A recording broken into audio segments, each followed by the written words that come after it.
नमस्कार। दोपहर समाचार में आपका स्वागत है।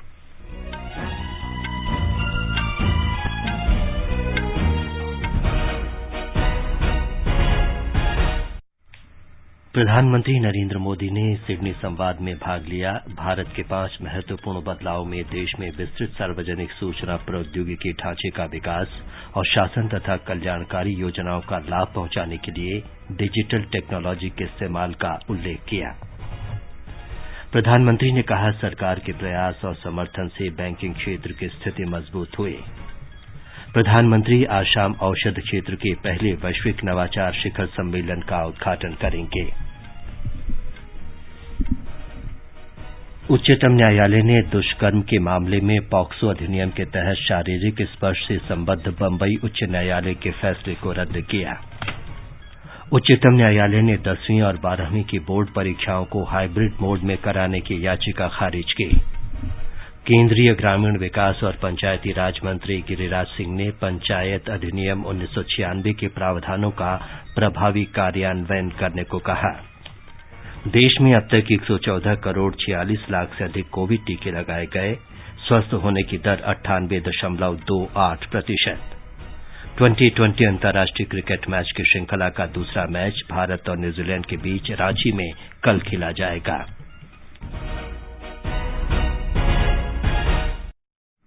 दोपहर समाचार में नीलम मलकानिया के साथ मैं विमलेंदु पांडे। देश ने कोविड टीकाकरण अभियान के अंतर्गत 110 करोड़ से अधिक टीके लगाने का लक्ष्य हासिल कर इतिहास रच दिया है। इस महत्वपूर्ण कार्य में योगदान करने वाले चिकित्सकों, नर्सों और अन्य स्वास्थ्य कर्मियों का आकाशवाणी अभिनंदन करता है। इसके साथ ही हम आपको सतर्क भी करना चाहते हैं कि कोविड अभी समाप्त नहीं हुआ है। आप सभी से हमारी अपील है कि यथाशीघ्र दोनों टीके लगवाएं और अन्य लोगों को भी टीके लगवाने के लिए प्रेरित करें। त्योहारों के समय कृपया 3 आसान उपायों का पालन अवश्य करें। मास्क पहनें, 2 गज की सुरक्षित दूरी बनाए रखें और हाथ और चेहरा साफ रखें। कोविड से संबंधित कोई भी जानकारी और मार्गदर्शन के लिए राष्ट्रीय हेल्पलाइन नंबर 011-2397-8046 और 1075 पर संपर्क करें। अब समाचार विस्तार से। प्रधानमंत्री नरेंद्र मोदी ने सभी लोकतांत्रिक देशों का आह्वान किया है कि वे क्रिप्टो करेंसी के मुद्दे पर संगठित रूप से काम करें। उन्होंने कहा कि ये सुनिश्चित किया जाना चाहिए कि इसका संचालन गलत हाथों में न जाए, अन्यथा युवाओं का भविष्य अंधकारमय हो सकता है। श्री मोदी ने कहा कि लोकतंत्र और डिजिटल क्षेत्र में अग्रणी होने के नाते भारत अंतर्राष्ट्रीय स्तर पर समृद्धि और सुरक्षा के लिए अपने सभी सहयोगियों के साथ काम करने को तैयार है। सिडनी संवाद को आज संबोधित करते हुए श्री मोदी ने कहा कि भारत की डिजिटल क्रांति उसकी लोकतांत्रिक व्यवस्था, जनसांख्यिकी और आर्थिक समृद्धि से पल्लवित हुई है। उन्होंने कहा कि देश के युवाओं की नवाचार और उद्यमशीलता ने इसको सशक्त बनाया है। प्रधानमंत्री मोदी ने कहा कि डिजिटल युग ने हमारी जीवन शैली बदल दी है। इसने राजनीति, अर्थव्यवस्था और समाज को भी नए सिरे से परिभाषित किया है। इससे अंतर्राष्ट्रीय प्रतिस्पर्धा, नेतृत्व और शक्ति की नई रूपरेखा तैयार हो रही है और प्रगति तथा समृद्धि के लिए अवसरों के नए युग का आरंभ हुआ है। I see this as a recognition of India's central role in the Indo-Pacific region and in the emerging digital world. It is also a tribute to the comprehensive strategic partnership between our two countries. A force of good for the region and the world.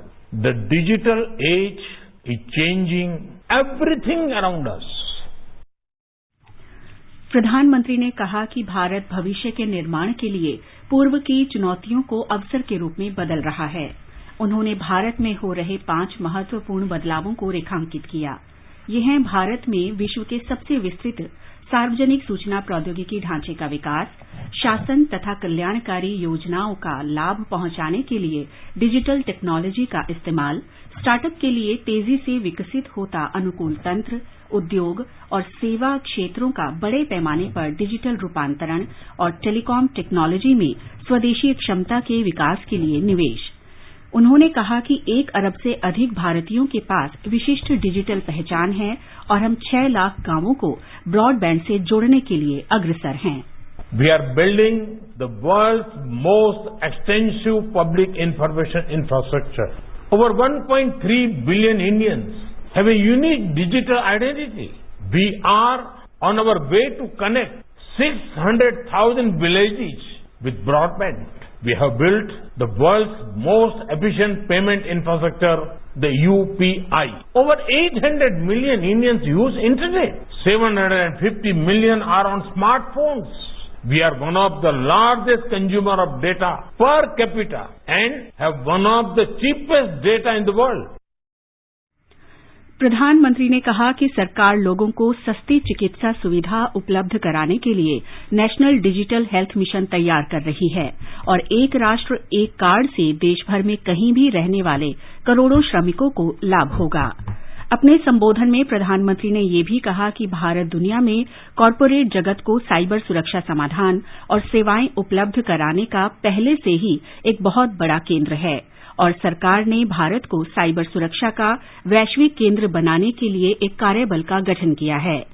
Sydney संवाद इस महीने की 17 तारीख को शुरू हुआ और 19 तारीख तक चलेगा। ये ऑस्ट्रेलिया के कूटनीतिक संस्थान की पहल पर आयोजित किया जा रहा है। प्रधानमंत्री ने कहा है कि पिछले 6-7 वर्षों में सरकार के प्रयासों और समर्थन से बैंकिंग क्षेत्र आज मजबूत स्थिति में आ गया है। उन्होंने कहा कि बैंकों की वित्तीय स्थिति अब पहले से बेहतर है। नई दिल्ली में ऋण के निर्बाध प्रवाह और आर्थिक विकास पर सम्मेलन को संबोधित करते हुए श्री मोदी ने कहा कि बैंक देश के विकास में महत्वपूर्ण भूमिका निभा रहे हैं। जितने भी रिफॉर्म्स किए गए हैं, इससे आज बैंकों के पास एक विशाल और मजबूत कैपिटल बेस बना है। आज बैंकों के पास अच्छी खासी लिक्विडिटी है। एनपीए की प्रोविजनिंग का बैकलॉग नहीं है। पब्लिक सेक्टर बैंकों के एनपीए आज 5 सालों में सबसे कम है ही। कोरोना काल के बावजूद इस फाइनेंशियल ईयर के पहले हाफ में हमारे बैंकों की मजबूती ने सबका ध्यान खींचा है। श्री मोदी ने कहा कि जनधन खाते खोलने से अनेक लोगों को बैंकिंग सेवा के दायरे में लाया जा सका है। उन्होंने कहा कि वर्तमान सरकार ने वर्ष 2014 के बाद से 5 लाख करोड़ रुपए की रिकवरी की है। उन्होंने कहा कि सरकार 2014 के पहले से मौजूद सभी चुनौतियों से निपटी है। साथियों, सरकार ने बीते 6-7 वर्षों में बैंकिंग सेक्टर में जो रिफॉर्म्स किए, बैंकिंग सेक्टर का हर तरह से सपोर्ट किया। उस वजह से आज देश का बैंकिंग सेक्टर बहुत ही मजबूत स्थिति में है। 2014 के पहले की जितनी भी चुनौतियां थी, उनके समाधान के रास्ते तलाशे। हमने एनपीए की समस्या को एड्रेस किया, बैंकों को रिकैपिटलाइज किया, हम आईबीसी जैसे रिफॉर्म्स लाए, अनेक कानूनों में सुधार किए, डेट रिकवरी ट्रिब्यूनल को सशक्त किया। कोरोना काल में देश में एक dedicated stress asset management vertical का गठन भी किया गया। इन्हीं फैसलों से आज बैंकों की रिजोल्यूशन और रिकवरी बेहतर हो रही है। इससे पहले रिजर्व बैंक के गवर्नर शक्तिकांत दास ने कहा कि बैंकों को अब उभरते क्षेत्रों तथा सूक्ष्म, लघु और मध्यम उद्यम पर ध्यान देना चाहिए। प्रधानमंत्री आज शाम औषध क्षेत्र के पहले वैश्विक नवाचार शिखर सम्मेलन का वीडियो कॉन्फ्रेंस के माध्यम से उद्घाटन करेंगे। केंद्रीय रसायन और उर्वरक मंत्री मनसुख मांडविया भी इस अवसर पर उपस्थित रहेंगे। एक रिपोर्ट। यह शिखर सम्मेलन एक विशिष्ट पहल है जिसका उद्देश्य दवा उद्योग से जुड़े सरकारी क्षेत्र और उद्योग जगत के प्रमुख भारतीय तथा अंतर्राष्ट्रीय हितधारकों, शिक्षाविदों, निवेशकों और शोधकर्ताओं को एक मंच पर लाना है। इस सम्मेलन में दवा उद्योग में नवाचार को बढ़ावा देने के लिए विभिन्न प्राथमिकताओं पर चर्चा के साथ साथ रणनीति पर भी विचार विमर्श किया जाएगा। शिखर सम्मेलन में विकास की अपार संभावनाओं वाले भारतीय दवा उद्योग में उपलब्ध अवसरों को भी उजागर किया जाएगा। 2 दिन के इस शिखर सम्मेलन में 12 सत्र होंगे और देश विदेश के 40 से भी अधिक वक्ता दवा उद्योग से जुड़े कानूनों, नवाचार के लिए वित्तीय व्यवस्था, उद्योग और शिक्षा जगत में सहयोग तथा नवाचार से जुड़ी बुनियादी ढांचागत सुविधाओं सहित कई विषयों पर चर्चा करेंगे। सम्मेलन में देश विदेश के दवा उद्योग के प्रमुख प्रतिनिधि, अधिकारी, निवेशक और Massachusetts institute of technology, John Hopkins institute, IIM Ahmedabad और अन्य प्रतिष्ठित संस्थानों के के शोधकर्ता भाग लेंगे। आनंद कुमार, आकाशवाणी समाचार, दिल्ली। प्रधानमंत्री नरेंद्र मोदी लखनऊ के पुलिस मुख्यालय में पुलिस महानिदेशकों और पुलिस महानिरीक्षकों के 56वें सम्मेलन में भाग लेंगे। सभी राज्यों और केंद्र शासित प्रदेशों के पुलिस महानिदेशक और केंद्रीय सशस्त्र पुलिस बलों और केंद्रीय पुलिस संगठनों के प्रमुख इस सम्मेलन में भाग लेंगे। हमारे संवाददाता ने बताया है कि सम्मेलन में साइबर अपराध, डेटा गवर्नेंस, आतंकवाद विरोधी चुनौतियों, वामपंथी उग्रवाद, जेल सुधार सहित कई मुद्दों पर चर्चा होने की संभावना है। ये समाचार हमारी वेबसाइट newsonair.com/hindi और हमारे mobile app news on AIR पर भी उपलब्ध हैं। चलो मिलकर एक शुरुआत करें, चलो एक फैसला आज करें, मास्क नहीं तो टोकेंगे, कोरोना को रोकेंगे, चलो एक इरादा करते हैं, चलो कुछ वादा करते हैं, मास्क नहीं तो टोकेंगे, कोरोना को रोकेंगे। दोपहर समाचार में आपका फिर स्वागत है। उच्चतम न्यायालय ने पॉक्सो अधिनियम के तहत दुष्कर्म मामले में शारीरिक स्पर्श से संबद्ध बंबई उच्च न्यायालय के विवादित फैसले को रद्द कर दिया है। उच्च न्यायालय ने पॉक्सो अधिनियम के अनुच्छेद 7 के अंतर्गत इसे आवश्यक शर्त माना था। न्यायमूर्ति उदय उमेश ललित, एस रविन्द्र भट्ट और बेला त्रिवेदी की खंडपीठ ने कहा कि दुष्कर्म की नियत ही अपराध की श्रेणी में आती है। ऐसी घटनाओं में शारीरिक स्पर्श प्रासंगिक नहीं है। खंडपीठ का कहना था कि कानून को उसकी मूल प्रासंगिकता की दृष्टि से परिभाषित किया जाना चाहिए, उसे बचाव के हथियार के तौर पर इस्तेमाल नहीं होने देना चाहिए। बंबई हाईकोर्ट के फैसले को खारिज करते हुए शीर्ष न्यायालय ने दोषी को 3 वर्ष के कठोर कारावास और 1 महीने के साधारण कारावास की सजा सुनाई। उच्चतम न्यायालय ने सीबीएसई और आईसीएसई की 10वीं और 12वीं की बोर्ड परीक्षाओं को हाइब्रिड मोड में कराने का आदेश देने की 6 छात्रों की याचिका को खारिज कर दिया है। न्यायमूर्ति एम खानविलकर और सीटी रवि कुमार की खंडपीठ ने कहा कि परीक्षाएं आरंभ हो चुकी हैं और इस समय इनमें हस्तक्षेप करने से व्यावहारिक कठिनाइयां आ सकती हैं। खंडपीठ ने कहा कि अब बहुत देर हो चुकी है और अब इस संबंध में परिवर्तन नहीं किए जा सकते। मौजूदा शैक्षणिक वर्ष के लिए कक्षा 10 की पहले सेमेस्टर की परीक्षाएं 16 नवंबर से शुरू हो चुकी हैं, जबकि कक्षा 12वीं की परीक्षाएं इस महीने की 22 तारीख से शुरू होनी हैं। ये दोनों ही परीक्षाएं अनिवार्य रूप से ऑफलाइन हो रही हैं। केंद्रीय ग्रामीण विकास और पंचायत राज मंत्री गिरिराज सिंह ने राज्यों से पंचायत अधिनियम 1996 के प्रावधानों का प्रभावी कार्यान्वयन करने को कहा है।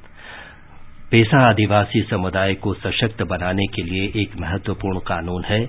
अधिनियम 10 राज्यों आंध्र प्रदेश, छत्तीसगढ़, गुजरात, हिमाचल प्रदेश, झारखंड, मध्य प्रदेश, महाराष्ट्र, राजस्थान, ओडिशा और तेलंगाना में लागू है।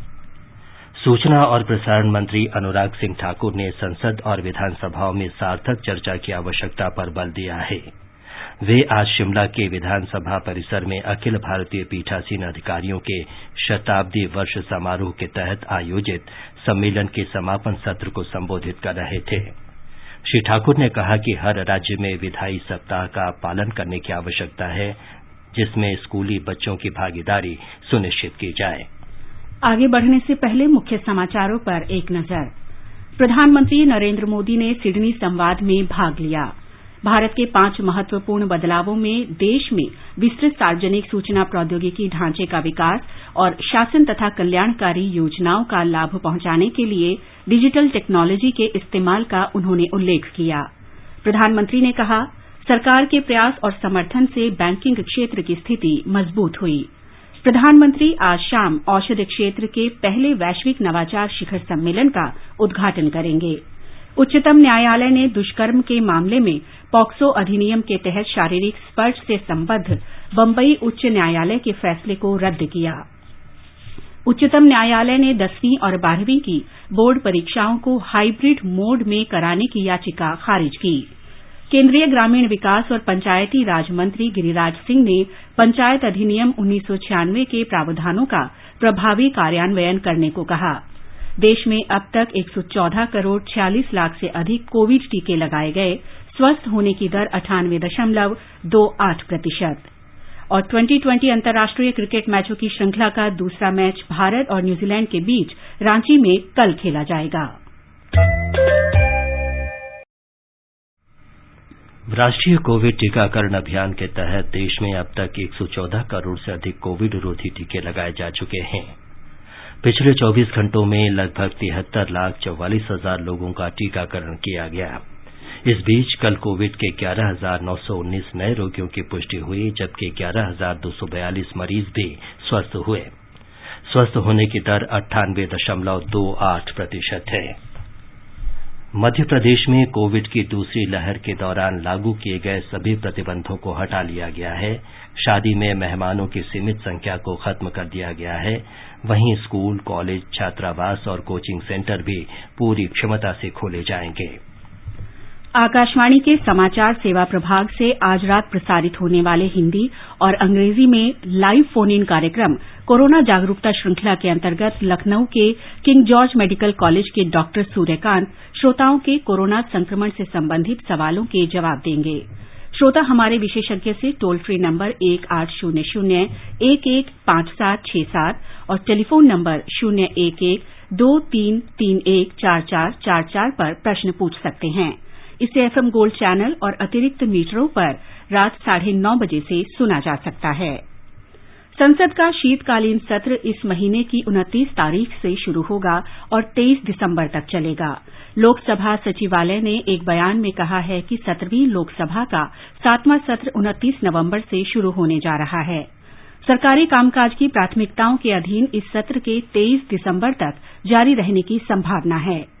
राज्यसभा सचिवालय ने भी ऐसा ही बयान जारी किया है।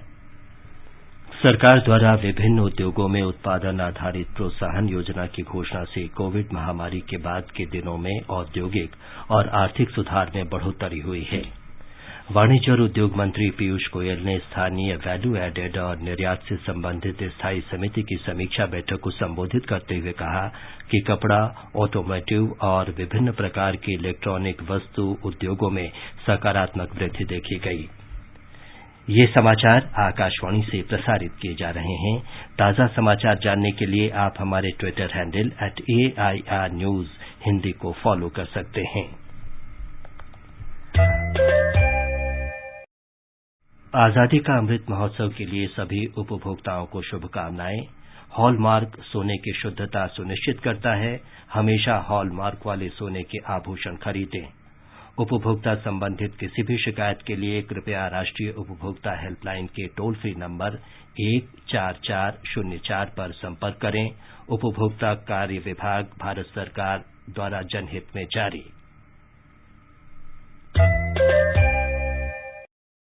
ये आकाशवाणी है। आजादी के अमृत महोत्सव कार्यक्रम के अंतर्गत आकाशवाणी समाचार की विशेष श्रृंखला वीरगाथा में आज शाम परिक्रमा कार्यक्रम में सुने प्रमुख क्रांतिकारियों की प्रेरक कहानियां। आजादी के अमृत महोत्सव के पावन अवसर पर आकाशवाणी समाचार के कार्यक्रम परिक्रमा में गुरुवार को शाम 4:45 पर सुनिए देश की आजादी की लड़ाई में अपना अमूल्य योगदान देने वाले भारतीय स्वतंत्रता संग्राम के सिपाही की वीर गाथा।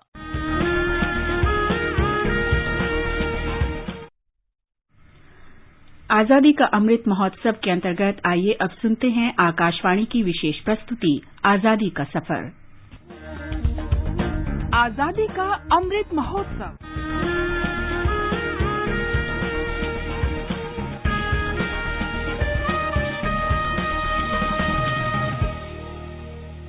आजादी का सफर आकाशवाणी के साथ एक राष्ट्र का जन्म, भारत का शानदार स्वाधीनता संघर्ष आधुनिक विश्व के महानतम संघर्षों में से एक है।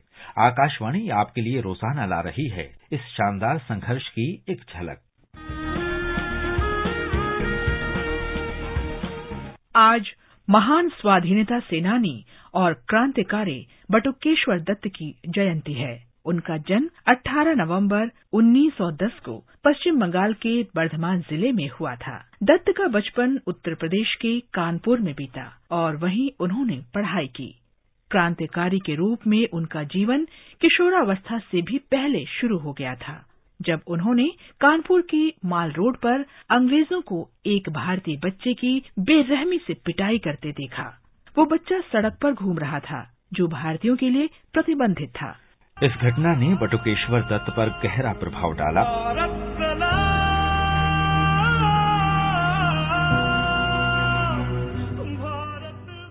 और उन्होंने ब्रिटिश औपनिवेशिक शासन के विरुद्ध गतिविधियों में भाग लेना शुरू कर दिया। प्रताप के संपादक सुरेश चंद्र भट्टाचार्य के माध्यम से दत्त सचेंद्र नाथ सान्याल जैसे क्रांतिकारियों के संपर्क में आए, जो हिंदुस्तान रिपब्लिकन एसोसिएशन के सह संस्थापक थे। बटुकेश्वर दत्त और भगत सिंह उसी समय रिवॉल्यूशनरी पार्टी में शामिल हुए। कानपुर में रहने के दौरान उनकी दोस्ती गहरी होती गई। दत्त ने बांग्ला भाषा सीखने में भी भगत सिंह की सहायता की और काजी नजरुल इस्लाम की कविता से उनका परिचय कराया, जिसे वे अक्सर गाते थे। 8 अप्रैल 1929 को ट्रेड डिस्प्यूट्स और पंजाब सेफ्टी बिल्स के विरोध में बटुकेश्वर दत्त और भगत सिंह ने सेंट्रल असेंबली में धुएं के बम फेंके और निर्भीकता से इनकलाब जिंदाबाद और साम्राज्यवाद का नाश हो जैसे नारे लगाए।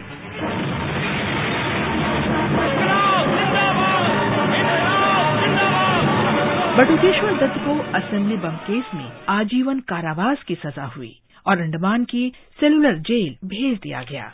वहां उन्होंने राजनीतिक कैदियों के अधिकारों के लिए 2 बार भूख हड़ताल की। बाद में 1937 में उन्हें सेलुलर जेल से हजारीबाग जेल भेज दिया गया। वहां से दत्त को दिल्ली जेल और अंत में पटना जेल भेजा गया। दत्त को 8 सितंबर 1938 को रिहा किया गया, क्योंकि कई बीमारियों के कारण उनकी हालत बिगड़ने लगी थी। दत्त को इस शर्त पर रिहा किया गया कि वे किसी तरह की हिंसक राजनीतिक गतिविधि में शामिल नहीं होंगे या हिंसा को बढ़ावा देने वाले किसी राजनीतिक संगठन से नहीं जुड़ेंगे। रिहा होने पर जब उनकी सेहत ठीक होने लगी तो दत्त एक बार फिर क्रांतिकारी गतिविधियों में भाग लेने लगे। बटुकेश्वर दत्त ने 1942 में भारत छोड़ो आंदोलन में भाग लिया और उन्हें गिरफ्तार कर लिया गया। उन्हें 1947 में रिहा किया गया। 20 जुलाई 1965 को दिल्ली में कैंसर से बटुकेश्वर दत्त की मृत्यु हो गई। भगत सिंह की 85 वर्ष की माताजी अक्सर अस्पताल में बटुकेश्वर दत्त को देखने जाती थीं।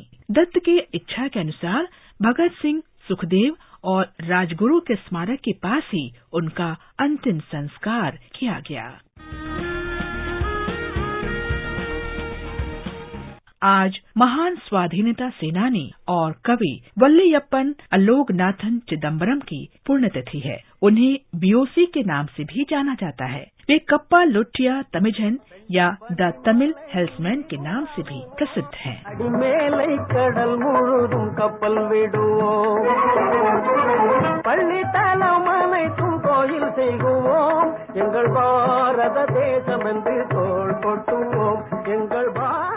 वे प्रसिद्ध वकील, मजदूर संघ के नेता और इंडियन नेशनल कांग्रेस के नेता भी थे।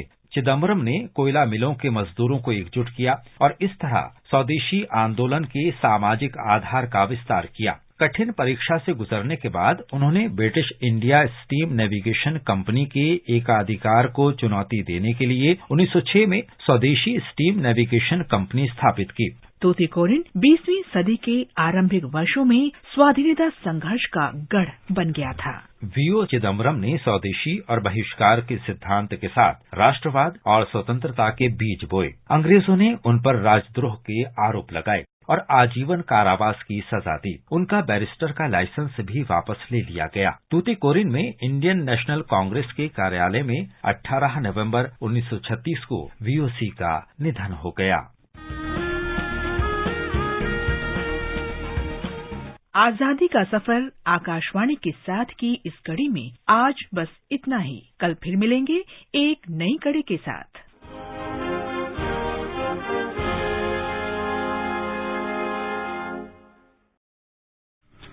आकाशवाणी समाचार सुनते रहें और आजादी के अमृत महोत्सव में हमारे साथ शामिल रहें।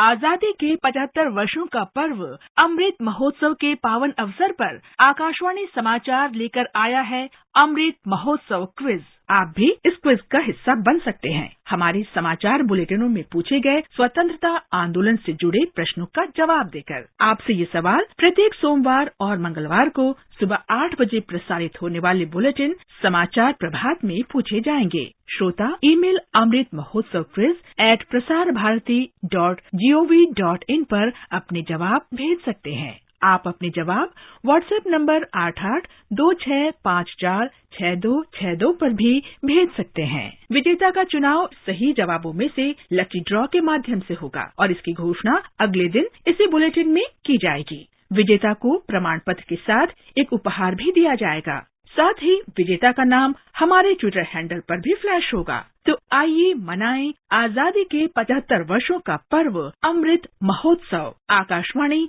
समाचार के साथ।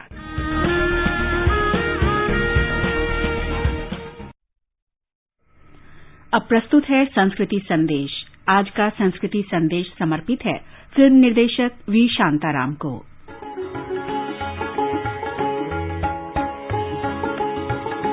किसी भी देश की फिल्में वहाँ की संस्कृति की संवाहक होती हैं। हमारी फिल्मों ने भी आजादी से पहले क्रांति का बिगुल बजाया तो आजादी के बाद सामाजिक पुनर्जागरण, समाज सुधार और शिक्षा के प्रसार में अपनी महत्वपूर्ण भूमिका निभाई। समाज को दिशा देने वाले ऐसे फिल्मकारों का जिक्र आते ही सबसे पहला नाम आता है वी शांताराम का। वी शांताराम का जन्म 18 नवंबर 1901 को महाराष्ट्र के कोल्हापुर में हुआ था। 1920 में उन्होंने फिल्मों की दुनिया में कदम रखा। इसके एक साल बाद उन्हें मूक फिल्म सुरेख हरण में बतौर अभिनेता काम करने का मौका मिला। लंबे संघर्ष के बाद 1929 में उन्होंने अपनी प्रभात फिल्म कंपनी की स्थापना की। इसके बैनर तले शांताराम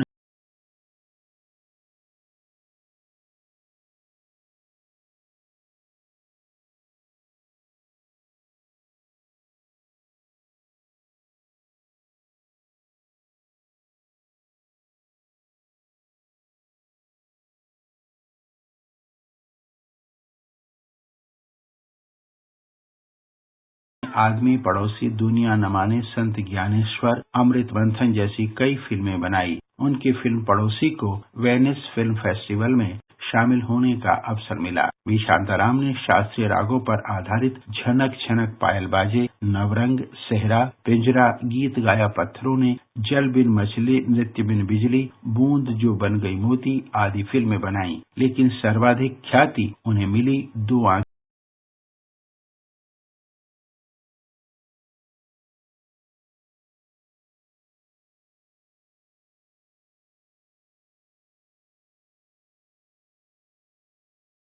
में। उन्हें झनक झनक पायल बाजे के लिए सर्वश्रेष्ठ निर्देशक और इसके बाद दो आंखें बारह हाथ के लिए सर्वश्रेष्ठ फिल्म का पुरस्कार प्रदान किया गया। 1986 में उन्हें फिल्मों के सर्वोच्च सम्मान दादा साहेब फाल्के पुरस्कार से नवाजा गया। भारत सरकार ने फिल्मों में योगदान के लिए वी शांताराम को पद्म विभूषण पुरस्कार देकर सम्मानित किया। 28 अक्टूबर 1990 को सिनेमा जगत के पितामह वी शांताराम ने अपनी अंतिम सांस ली।